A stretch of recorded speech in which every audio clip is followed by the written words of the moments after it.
تیسری فضیلت یہ ہے کہ رسول خدا نے میرے بچپن میں میرے والد سے مجھے مانگ لیا تھا، لہذا میں نے ان کے ساتھ کھایا پیا، میں ان کا مونس ہوں اور میں ان کے ساتھ گفتگو کرنے والا ہوں۔ یعنی نبی نے اپنا ساتھی خود انتخاب کر لیا کہ مجھے باتیں کس سے کرنی ہے،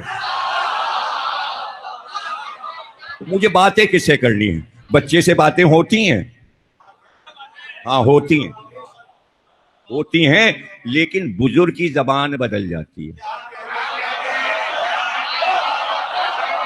عجیب بات ہے۔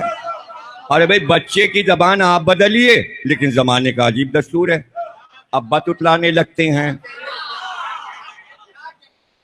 ارے جو آئے گا بچے سے گفتگو شروع ہوئی اور تتلانے لگے، ہاں تو بیٹا کیا تھا دے لو، ارے وہ بول رہا ہے تتلا کے تو آپ بھی تتلا کے۔ لاڈ ہے، پیار ہے۔ پتہ چلا زبان بچے سے بات کرنے کے لیے اختیار، میں تو یہ کہوں گا اگر آپ تتلا کے بات نہ کرتے وہ کبھی تتلاتا ہی نہیں۔ اگر آپ صاف صاف زبان اپنی بولتے تو وہ خود ہی سوچتا کہ جو لفظ یہ بول رہے ہیں وہی ہم بولیں۔ تو پھر ہم زبان ہونا ضروری ہے۔ بچے کی زبان پہ نہ جائیے، آپ اپنی زبان میں بات کیجئے تو بچہ پھر آپ کی زبان میں بات کرنے لگے گا۔ اچھا تو کتنے بڑے بچے سے بات ہوتی ہے؟ کہتے ہیں جب بچہ گود میں لے کر بزرگوں کے پاس لایا جاتا ہے تازہ نومولود، تو اس کے ہونٹوں پہ وہ پہلے سے تیاری ہوتی ہے، چاندی کی کٹوری میں زعفران گھول کے رکھتے ہیں اور ذرا سا زعفران لے کے بچے کے ہونٹ پہ لگا دیتے، بس زعفران لگا اور وہ مسکرایا۔ یہ بچے کی پہلی مسکراہٹ ہوتی، ورنہ پیدا تو روتا ہوا ہوتا، یعنی اب رو چکا، اب یہ مسکرائے، اس کی زندگی مسکراتے گزرے۔ اس لیے زعفران کو تشبیہ دیتے ہیں ہنسی سے، زعفران زار ہو گئے، یعنی ہنستے ہنستے زعفران کھلنے لگا۔ یہ وجہ پتہ ہے زعفران سے ہنسی اور مسکراہٹ کا کیا رشتہ ہے؟ اب ایسی باتیں بتاتے ہیں آپ کو، اس پہ کوئی تبصرہ نہیں کرتا تو ہم اتنی معلومات میں اضافہ کر۔ کشمیر میں زعفران کے باغ ہوتے ہیں، لیکن وہ باغ زمین میں نہیں اگتے، کشتیاں تیر رہی ہوتی ہیں دریا میں اور کشتی میں زعفران بویا ہوتا ہے۔ تو مشہور یہ ہے کہ اگر زعفران جب کھل اٹھتا ہے، زعفران کا پھول جب کھلتا ہے، جیسے انسان کی نظر زعفران کے کھیت پہ پڑتی ہے وہ ہنسنے لگتا ہے۔ اس لیے یہ محاورہ آیا، یہ تو زعفران زار ہو گئے۔ زعفران دیکھ کر ہنسی آتی ہے، بلکہ زعفران کا نام سن کر ہنسی آتی ہے، اس لیے بچے کے ہونٹوں پہ زعفران لگا دیتے ہیں۔ تو اب پہلی گفتگو جو ہوتی ہے وہ اشارے میں ہوتی ہے، یعنی بزرگ کے پاس لایا گیا تو انہوں نے یہ والی انگلی بھئی رکھا، یہاں پہ بچے کو گدگدی ہوتی اور وہ ہنسا، آنکھیں کھولی اور مخاطب ہوا اور گونگا شروع ہو گئی۔ یہ پہلی گفتگو بزرگوں کی بچے سے شروع ہوتی ہے۔ بھائی بس یہی کہتے ہیں عباس بن عبد المطلب کہ ہم نے یہ دیکھا کہ پہلے ایک سایہ برآمد ہوا اور وہ رکن یمانی کی طرف گیا، اور پھر ہم نے یہ بھی دیکھا چاندنی رات تھی، 13ویں کا چاند تھا، کامل ہو رہا تھا، اور وہ سایہ پھر کعبے کے اندر چلا گیا۔ سمجھ میں نہ آیا کہ اندر کیسے سما گیا۔ پھر اس کے بعد ہم نے دیکھا کہ دن نکلا، دن چڑھا، تو میں نے دیکھا عبداللہ کا لال دوش پہ چادر ڈال کر تیز قدموں کے ساتھ کعبے کی طرف چلا، کعبے کی طرف چلا، لیکن کعبے کے دروازے میں تالا لگا تھا۔ تو ہم نے یہ دیکھا کہ عبداللہ کا بیٹا رکن یمانی کی طرف گیا۔ یہ رکن یمانی کیا ہے؟ یعنی 4 کونے تقسیم تھے کچھ قبائل کے لیے کہ اتنے قبائل اس کونے پہ دعا کریں گے، سب کے نام ہے رکن شمالی، رکن جنوبی، رکن یمانی، سیدھے ہاتھ کا رخ، یمن کہتے سیدھے ہاتھ کو، اس طرف یمن تھا اور سیدھے ہاتھ کو کہتے ہیں یمن۔ یمانی یعنی سیدھے ہاتھ کی طرف کا رخ خانہ کعبہ کا، تو یعنی ہاشم کے دعا مانگنے کی جگہ تھی، اسی لیے وہیں پر فاطمہ بنت اسد آئی تھی۔ عباس بن عبد المطلب کہتے ہیں وہیں پر عبداللہ کا لال آیا، اور ہم نے دیکھا کہ انہوں نے دونوں ہاتھ اٹھا کر کچھ دعا پڑھی، جیسے ہی دعا پڑھی ویسے ہی وہ دیوار شق ہو گئی، محمد اندر چلے گئے۔ کعبے کے دروازے میں تو تالا پڑا تھا، اور پھر دیکھا کہ اسی طرف سے دیوار پھر شق ہوئی، ایک بار نہیں ٹوٹی، 3 بار ٹوٹی ہے، اس لیے اب تک ٹوٹی ہوئی ہے۔ اور پھر ہم نے دیکھا کہ آگے آگے محمد تھے، پیچھے خاتون برقع پوش چادر میں تھی، اور نبی کے ہاتھوں پر نومولود۔ یہ ہے جناب، اندر داخل ہوئے رسول اللہ، قریب پہنچے، ابھی تو آمد ہوئی ہے، اب وہاں زعفران، مسکراہٹ، رونا اور یہ اور وہ، تو یہاں تو پتہ چلے کہ یہاں کیا ہوا۔ ہاں یہاں کیا ہوا؟ حسین بخش جاڑا حجت الاسلام ہے، عالم ہے، 14 جلدوں میں تفسیر قرآن لکھی ہے، چھپی ہوئی آپ کو 14 کی 14 جلدیں مل جائیں گی۔ اچھا کیا کریں گے خرید کے؟ دکان پہ جائیے گا، ذرا دکھائیے، الٹ پلٹ کے دیکھتے رہیے گا، وہ سمجھے گا خریدیں گے۔ کیا کریں گے خرید کے؟ گھر میں قرآن موجود ہے، دیکھتے رہیے گا، دیکھتے رہیے گا، جو بات بتا رہا ہوں وہ دیکھ لیجیے گا، نظر بچا کے دکاندار کی۔ سورہ مومنون کھولیے گا، اور جیسے ہی آپ کھولیں گے بسم اللہ الرحمن الرحیم، پہلی آیت، اس پہلے آیت پہ نشان بنا ہوگا کہ اس کی تفسیر حاشیے پہ دیکھو، تو آپ نیچے لکھا ہوا دیکھیں گے، پہلی آیت کے ہی ذیل میں سورہ مومنون کے نیچے ایک واقعہ حسین بخش جاڑا نے لکھا ہے، اور وہ یہ لکھا ہے کہ رسول اللہ کعبے میں پہنچے، فاطمہ بنت اسد کی گود سے علی کو لیا اور اپنے ہاتھ پر علی کو لیا، اور لینے کے بعد اب وہ لکھ رہے ہیں ذمہ دار حسین بخش جاڑا ہے، میری ذمہ داری نہیں ہے، بچے کو ہاتھ پہ لیا، اور جیسے ہی بچہ ہاتھ پر آیا ایک بار رسول اللہ نے فرمایا یا علی کچھ سناؤ،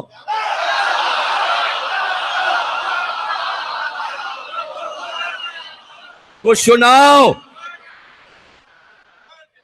تو علی نے پیغمبر سے فرمایا، ہاتھ پر گفتگو بھائیوں میں شروع ہو گئی، کہاں سے میں نے تمہید کی ہے کہ جب بچہ دنیا میں آتا ہے تو پہلی زبان کیا ہوتی ہے، گفتگو کیا شروع ہوتی ہے، یہ کس بات پہ پڑھ رہا ہوں؟ علی کی تیسری فضیلت یہ ہے کہ میں نبی سے گفتگو کرنے والا ہوں۔ ارے جب آپ ساتھ رہتے ہیں تو گفتگو تو کرتے ہوں گے، یا آپ کس طرف اشارہ کر رہے ہیں کہ میں نبی سے گفتگو، یعنی وہاں بھی گفتگو کرتا تھا، یہاں بھی کی، اور معراج میں بھی۔ اس لیے یہاں پر سورہ مومنون کی تفسیر میں لکھ رہا ہوں کہ علی نے کہا کیا سناؤں؟ توریت سناؤں؟ زبور سناؤں؟ انجیل سناؤں؟ قرآن سناؤں؟ دعوت ذوالشیرہ شروع ہوگا، علی 12-13 برس کے ہوں گے، نبی 40 برس کے ہوں گے، پھر پہلی وحی اقرا آئے گی، ابھی تو علی آئے ہیں، علی آئے ہیں، آیا نہیں آیا، علی آئے، ہاں یہ کہہ لیجیے آیا بن کے علی آیات بن کر آ گئے، تے کو حذف کر دیتے ہیں تو آیت کو آیا بولتے ہیں عربی میں، آیت، آئے پر آئے، آئے پر آئے، اردو میں محاورے آ گئے، کیا مطلب؟ توریت، زبور، انجیل، قرآن، آیت کیا کہہ رہی ہے؟ قل کفی باللہ شہیدا بینی و بینکم ومن عندہ علم الکتاب۔ عالم کتاب، شرط نہیں لکھی کون سی کتاب، یعنی جتنی کتابیں میں نے نازل کی ہیں ہر کتاب کا وہ عالم ہے، اب پتہ چلے گا۔ رسول اللہ نے فرمایا یا علی قرآن سے سناؤ، یا علی قرآن سے سناؤ۔ علی نے کہا یا رسول اللہ کہاں سے سناؤں؟ کہاں سے سناؤں؟ رسول اللہ نے فرمایا سورہ مومنون سناؤ، سورہ مومنون سناؤ۔ علی نے سورہ مومنون کی تلاوت شروع کی، ابھی رسول کی گود میں ہیں، آغوش میں سورہ مومنون پڑھنا شروع کیا۔ اب وہ کہتے ہیں اس لیے میں شروع ہی میں لکھے دے رہا ہوں کہ علی نے آتے ہی یہ سورہ تلاوت فرمایا رسول اللہ کی گود میں آ کر۔ اب میں کس سے پوچھوں؟ رسول اللہ سے پوچھوں کہ علی سے، کہ سورہ مومنون کی تلاوت کیوں ہو رہی ہے؟ تو ظاہر ہے کہ اس وقت ائمہ سے پوچھا ہوگا کہ علی نے آتے ہی رسول اللہ کو سورہ مومنون کیوں سنایا؟ تو وجہ یہی معصومین نے بیان کی کہ رسول اللہ نے علی سے اس لیے فرمائش کی کہ علی کے شیعوں کا اس سورے میں ذکر ہے، تو امام ایسا ہو کہ آتے ہی دنیا میں عصمت ماں گود میں آپ کا تذکرہ۔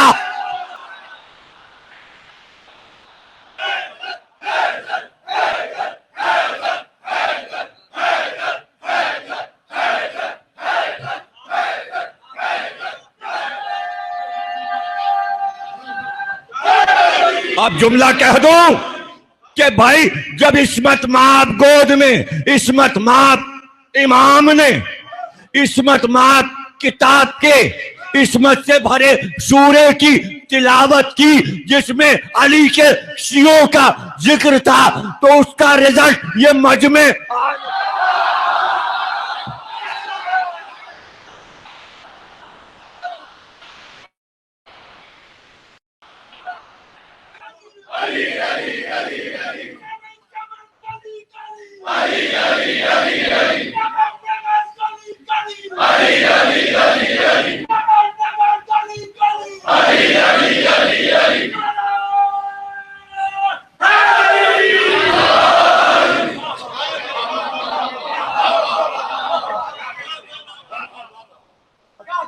ہمارے ملک پاکستان کا سب سے قابل احترام طبقہ ہمارے ملک کی فوج ہے۔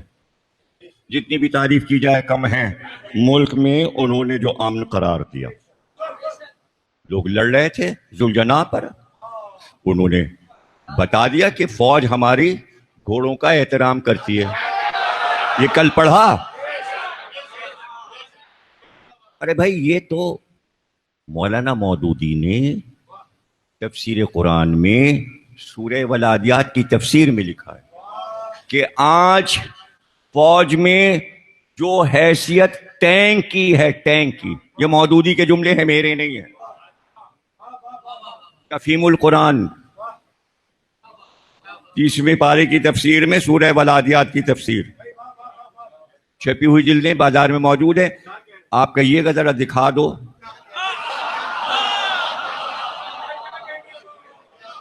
اور شاید 109واں سورہ ہے، کھول کے دیکھ لیجئے گا مودودی صاحب نے لکھا ہے یا ایسے ہی بیپر کی ضمیر اختر نے اڑائی ہے، لکھا ہے، دیکھ لیجئے گا۔ جو ٹینک کی حیثیت ہے آج، وہ عرب میں گھوڑے کو وہ حیثیت حاصل تھی۔ تو ظاہر ہے فوج پرانے ٹینک کو کیوں بھول جائے؟ گھوڑا پولیس کے پاس بھی ہوتا ہے، گھوڑا فوج کے پاس بھی ہوتا ہے، اور یہ کوئی ضروری نہیں ہے کہ صرف اسلامی ملک میں ہو۔ ہر ملک میں آپ کو گھڑ سوار فوجی بھی ملیں گے اور گھڑ سوار پولیس والے بھی ملیں گے۔ حالانکہ اب گھوڑے کا دور نہیں رہا، کاروں پر ہی سب چلتے ہیں، گاڑیوں پہ چلتے ہیں۔ لیکن اگر پولیس اپنی شان ظاہر کرنا چاہے یا فوج اپنی شان ظاہر کرنا چاہے تو گھوڑوں پہ سوار ہو کے نکل۔ کار وہ نہیں کر سکی جو آج بھی گھوڑا شان بتا رہا۔ اب سمجھے پیغمبر کو گھوڑا کیوں پسند تھا۔ اور جو لوگ گھوڑے کے نام سے چڑھتے ہیں، اب تک میرے سمجھ میں نہیں آیا کہ ان کے چڑھنے کی وجہ کیا ہے۔ اس لیے کہ کوئی نبی ایسا نہیں ہے جس کے ذکر میں گھوڑے کا ذکر نہ ہو۔ ارے حد ہے، انبیاء تو بیٹھے ہیں گھوڑوں پر، جبریل امی گھوڑے پہ بیٹھے ہیں۔ سامری والا واقعہ آپ کو بارہا سنایا ہے کہ موسیٰ کے ساتھ جبریل جب بھی آئے تو گھوڑے پہ سوار، ایک جوان کی شکل میں. تو گھوڑا بہت اہم ہے. اسی لیے میں کہتا ہوں جو اعتراض پہ لگے ہوئے ہیں وہ ایک بار غور سے میری کتاب ذوالجناح پڑھیں تو وہ شیعہ اور سنی دونوں کے لیے لکھی گئی ہے. اب یہ کہ اس کتاب کے اثرات 12-13 برس کے بعد اب ہو رہے ہیں. اچھا، ایک طرف اچھے اثرات ہیں اور نہ پڑھنے کے برے اثرات. کتابیں اسی لیے لکھی جا رہی ہیں کہ آپ لیجئے اور پڑھیے. اب ہم کیا کریں؟ کیا مقتل سے اس واقعے کو نکال دیں؟ کیوں بھائی؟ بچپن سے ہم نے کتنے محرم دیکھے ہوں گے، لیکن ہم نے یہ روایت ہر ذاکر سے سنی ہے اور ہر کتاب میں پڑھی ہے جو واقع کربلا سے متعلق ہے کہ 2 محرم کو جیسے ہی چاند پر حسین کی نظر پڑی، گھوڑا چلتے چلتے رک گیا. اسے مقتل سے نکال دیں. گھوڑا چلتے چلتے رک گیا. اب روایت پڑھ لیجئے. حسین گھوڑے سے اترے، کا دوسرا گھوڑا لاؤ، نہیں آگے بڑھا. کا تیسرا گھوڑا لاؤ. کہتے ہیں 12 یا 13 گھوڑے حسین نے تبدیل کیے لیکن کسی گھوڑے نے قدم آگے نہیں بڑھایا. اب یہ سب تو آپ جب کتاب پڑھیں گے تو پتہ چلے گا کہ اونٹ اور گھوڑا دونوں سرزمین کو پہچانتے ہیں. انہیں یہ پتا ہوتا ہے کہ میرے مالک کو کہاں اترنا ہے. پہلے یہ واقعہ سنا دوں پھر واپس اسی جگہ پر آ کے تقریر کو تمام کرتا ہوں کہ رسول اللہ ہجرت کر کے آئے، اپنی اونٹنی پر بیٹھے ہوئے تھے. لوگ بڑے مدینے کے لوگ نکل آئے، ہمارا گھر خالی ہے، ہم نے انتظام کر دیا ہے، کھانے کا انتظام ہے، بستر لگا دیا ہے، ہمارے گھر میں آئیے، ہمارے گھر میں آئیے، ہمارے گھر میں آئیے. نبی اونٹ سے اترے، اونٹنی سے ناقے سے اترے اور آپ نے کہا ابھی فیصلہ ہو جائے گا. اس نے چلنا شروع کیا. اب اس کی مہار رسول اللہ نے چھوڑ دی تھی، زمین پر خط دے رہی. اس نے چاروں طرف جیسے اونٹ فضا کو دیکھ کے سانس لے کر پہچانتا ہے کہ یہ سرزمین میرے مالک کے لیے صحیح ہے کہ نہیں، اس نے فضا میں سانس لی اور چلنا شروع کیا اور ایک دائرہ بنایا. آپ نے کہا جہاں جہاں یہ اونٹ کی مہار نے نشان بنایا ہے، نشان کھینچ دو، یہاں اللہ کا گھر بنے گا. ایک اونٹ کی رسی نقشہ بنا رہی ہے مسجد نبوی کا. آپ کو جانور سے چڑ کیا ہے؟